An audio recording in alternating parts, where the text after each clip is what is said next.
Alors oui, on a eu la frousse, mais on y est quand même allé.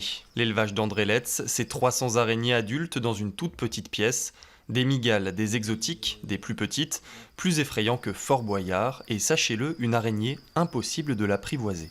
Elle va éventuellement s'habituer à une manipulation, mais ça pourrait être n'importe qui. C'est pas une reconnaissance de quelqu'un. Moi, ça m'arrange, hein, c'est pour ça que j'ai pu en avoir des centaines. Hein, sinon, s'il y avait une relation affective, ce serait un peu chiant, quoi. 40 ans qu'il est passionné et Andrelets ne s'est fait mordre qu'une seule fois.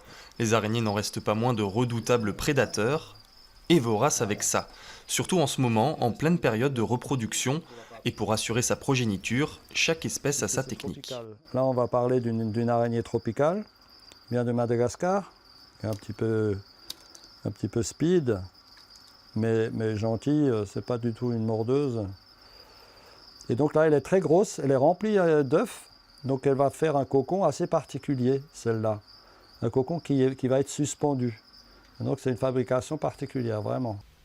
Une vie fascinante, mais c'est surtout pour les tuer qu'Andrelets possède des araignées. Le collectionneur les naturalise, du silicone à la place des viscères et des aiguilles pour maintenir leur position, un procédé unique qu'il a inventé. C'est joli, non ? Moi, j'aime bien démystifier cette araignée qui fait peur, qui est toujours classée comme vilaine, comme moche et autres. Et j'ai déjà constaté qu'il y a des gens qui ont dit « c'est beau ». Donc ça me fait plaisir.